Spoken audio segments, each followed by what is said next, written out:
Assalamualaikum warahmatullahi wabarakatuh, dan salam sejahtera untuk kita semua. Bersepeda bukan hal yang baru bagi kebanyakan orang. Dari kecil kita sudah belajar sepeda. Dari kecil kita sudah mulai mengayuh sepeda. Bahkan hampir panjang hari bermain sepeda.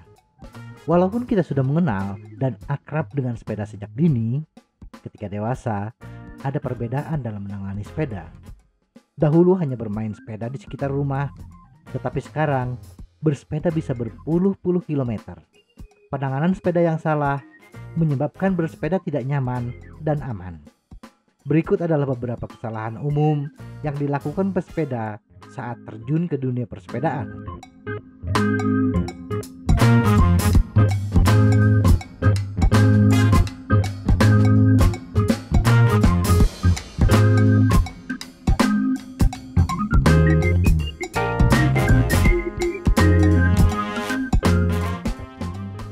Satu, ketinggian sadel.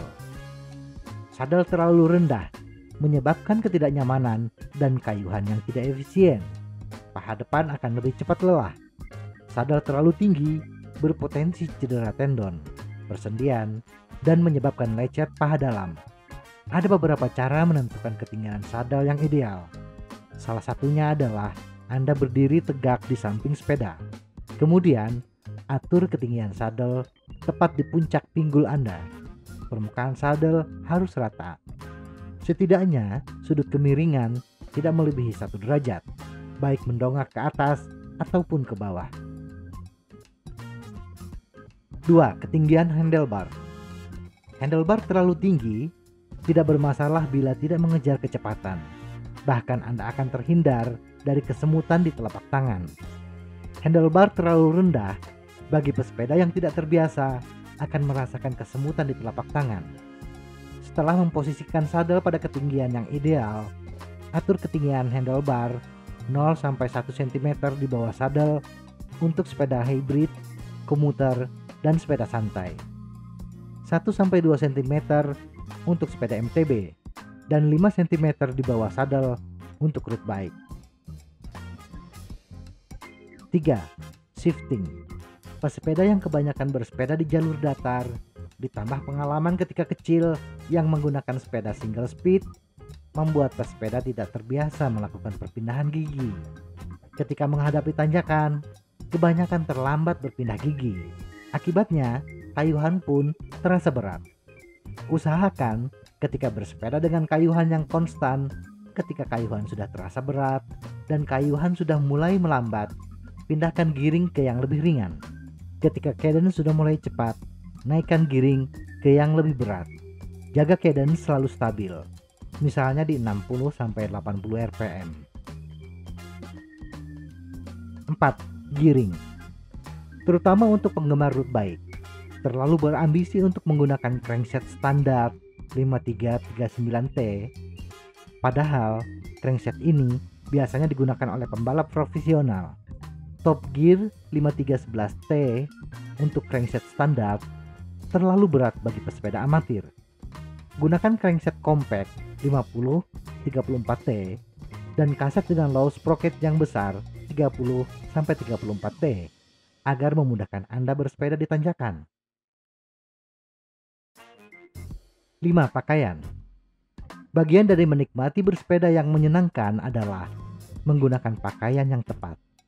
Tidak perlu harus berpakaian seperti pembalap, menggunakan likra yang ketat dan mahal. Gunakan celana yang memiliki padding agar terhindar dari nyeri bagian bokong. Dan pilih pakaian yang menyerap keringat dan memiliki ventilasi yang bagus, sehingga keringat lebih cepat hilang. Dan yang tak kalah pentingnya adalah, bila sudah menggunakan celana padding, jangan menggunakan celana dalam lagi. 6. Kacamata. Menggunakan kacamata ketika bersepeda bukan hanya sekadar gaya, tetapi kacamata akan melindungi mata dari terpaan sinar matahari dan hantaman kerikil, ranting, dan debu ketika bersepeda. 7. Sarung tangan. Mungkin bagi sebagian orang, menggunakan sarung tangan terasa gerah, tetapi sarung tangan memiliki fungsi yang vital. Sarung tangan akan melindungi Anda ketika terjatuh, membuat pegangan lebih mantap, tidak tergelincir, dan yang terpenting adalah mengurangi tekanan pada saraf telapak tangan akibat guncangan sepeda yang menyebabkan tangan kesemutan. 8. Berlebihan. Bersepeda memang menyehatkan, tetapi bila berlebihan, bersepeda dengan intensitas yang tinggi juga bukan cara yang baik. Bersepeda tanpa melihat kemampuan diri juga termasuk berlebihan. Bila belum terbiasa dengan medan yang terlalu teknis, hindari dahulu jalur bersepeda tersebut, karena bisa menyebabkan Anda cedera serius. Bersepeda melintasi perbukitan yang curam dan panjang, sebelum Anda membangun daya tahan yang cukup, lebih banyak merugikan Anda daripada mendapatkan keuntungan. 9. Komunitas yang salah. Bukan komunitasnya yang salah, tetapi bisa jadi Anda salah memilih komunitas. Untuk sementara, hindari bergabung dengan komunitas yang terbiasa bersepeda dengan cepat bila kemampuan teknis dan daya tahan Anda belum bisa mengimbangi. Demikian juga hindari komunitas yang terbiasa menelusuri medan-medan teknis dan off-road yang ekstrim bila Anda belum siap untuk medan tersebut. Sekali lagi, bukan komunitas yang salah, tetapi Anda harus menyesuaikan diri demi keselamatan diri sendiri dan orang lain. 10. Kurang nutrisi. Tak jarang pesepeda kekurangan perbekalan makanan ketika melakukan perjalanan jauh.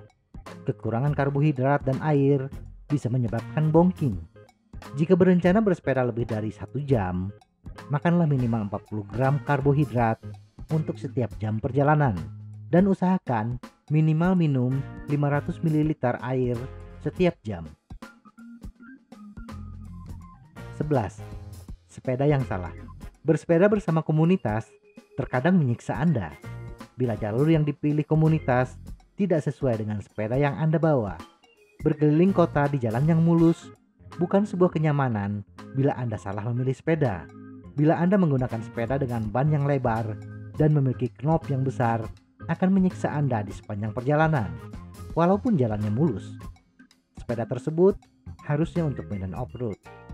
Atau Anda menggunakan sepeda hybrid dengan ban slick dan diameter besar, tetapi jalur yang dipilih adalah medan off-road dan banyak tanjakan. Sebelum Anda berangkat bersama komunitas, perhatikan jenis sepeda yang paling banyak dibawa saat itu. Bila kebanyakan sepeda off-road, maka Anda harus menggunakan sepeda off-road juga. Bila tidak punya sepeda off-road, tidak usah memaksakan bersepeda bersama komunitas. 12. Lupa perlengkapan. Tidak harus membawa semua peralatan sepeda, tetapi tidak membawa perlengkapan juga menjadi masalah. Usahakan setiap bersepeda, Anda membawa ban dalam cadangan, pompa portable dan multi tools. Dan jangan lupa untuk selalu membawa kotak P3K. 13. Posisi telapak kaki. Di masa kecil, kita kebanyakan mengayuh pedal dengan menggunakan pertengahan telapak kaki. Kebiasaan tersebut sering terbawa sampai dewasa. Mengayuh pedal dengan tumit atau pertengahan telapak kaki membuat kayuhan tidak optimal karena daya ungkit yang berkurang. Posisikan as pedal sedikit di belakang persendian jari kaki. 14. Peregangan. Menggerakkan tubuh ketika tubuh belum siap akan membuat tubuh cedera.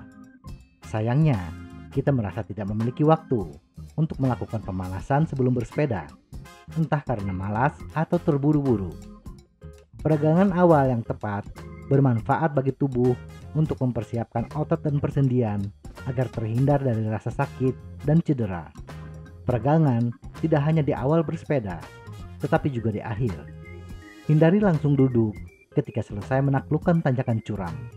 Bersepedalah dengan santai, perlahan, dengan giring rendah sebelum Anda duduk. 15. Etika di jalan. Bersepeda di jalan raya, Anda harus berbagi jalan dengan pengguna jalan lainnya. Jangan karena euforia, lantas Anda menguasai seluruh badan jalan. Biasakan selalu memberi tanda dengan tangan Anda ketika mau berbelok.